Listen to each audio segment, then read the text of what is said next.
नमस्कार दोस्तों, स्वागत है आपका आज की न्यूज़ में। दोस्तों, भारत ने जो कमाल किया है ना, उस पर आप मुस्कुराए बिना नहीं रह सकते। और जो खबर मैं आपको सुनाने वाला हूं वो एक नहीं बल्कि दो हैं। और खुशी की बात यह है कि दोनों ही समाचार हर भारतवासी के लिए गर्व से सीना चौड़ा करने वाली हैं। और आप दोनों समाचार सुनेंगे तभी आपको मेरी बात पर यकीन भी होगा।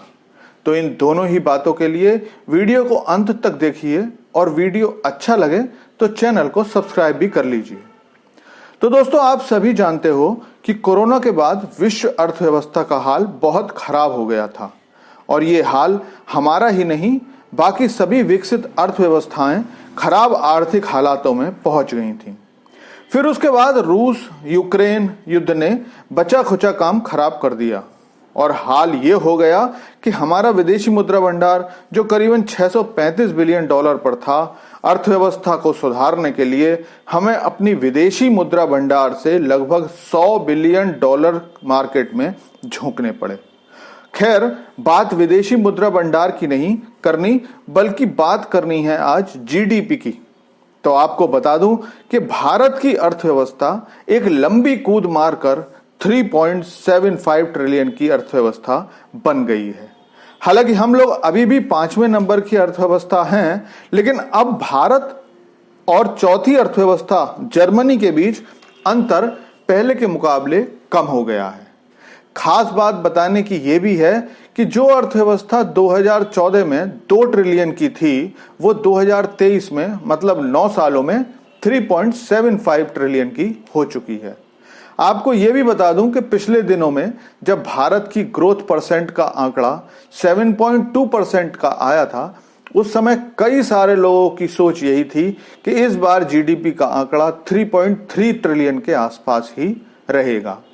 लेकिन अब वित्त मंत्री सीतारमण जी ने जो आंकड़े दिए हैं उसमें उन्होंने इस बारे में एक्यूरेट बताते हुए कहा कि भारत की जीडीपी 3.75 ट्रिलियन हो चुकी है और हमसे आगे 4.3 ट्रिलियन के साथ जर्मनी है, जो अगर देखें तो इस साल पीछे रह सकता है क्योंकि जर्मनी की अर्थव्यवस्था मंदी की मार में आ चुकी है।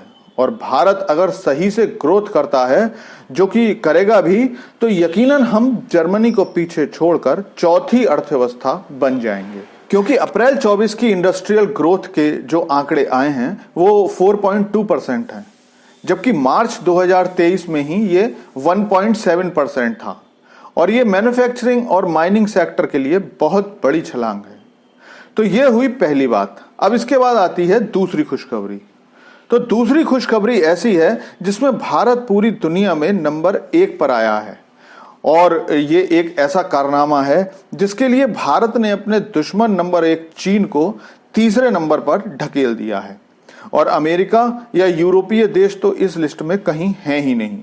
चलिए मैं आपको बात बताता हूं सारी की सारी। तो दोस्तों, स्क्रीन पर देखिए कि भारत डिजिटल पेमेंट करने के मामले में दुनिया में नंबर 1 बन गया है और ये आंकड़ा 89.5 बिलियन रहा है, जो कि अविश्वसनीय है। और कितना अविश्वसनीय है तो आपको बता दूं कि इस नंबर के बारे में खुद भारतीय अखबारों में भी सही नहीं छपा। सबूत के तौर पर ये देखिए, ये जो 89.5 मिलियन लिखा हुआ है, दरअसल ये 89.5 बिलियन है, क्योंकि 48 बिलियन का आंकड़ा तो हम 2021 में ही क्रॉस कर चुके थे। अब आपको बताता हूं कि हमसे नीचे कौन कौन से देश हैं 5वें और चौथे वगैरह पर हैं। तो 5वें नंबर पर है दक्षिण कोरिया, जिसके कुल ट्रांजैक्शन 8 बिलियन हैं। 4th नंबर पर रहा थाईलैंड 16.5 बिलियन के साथ। तीसरे नंबर पर चाइना को, जिसके 17.6 बिलियन ट्रांजैक्शन रहे। और आपको बता दूं कि अब से 6-7 साल पहले तक चाइना पहले नंबर पर रहता था, जो अब तीसरे नंबर पर जा पहुंचा है। दूसरे नंबर पर ब्राजील रहा, जिसने कुल 29.2 बिलियन ट्रांजैक्शन किए। और पहले नंबर पर भारत रहा 89.5 बिलियन के साथ। खास बात पहले नंबर पर होना तो है ही, साथ ही जो सबसे गर्व की बात है वो ये है कि पहले और दूसरे नंबर के बीच, मतलब भारत और ब्राजील के बीच लगभग 50 बिलियन ट्रांजैक्शन का गैप है, जो बहुत ज्यादा है।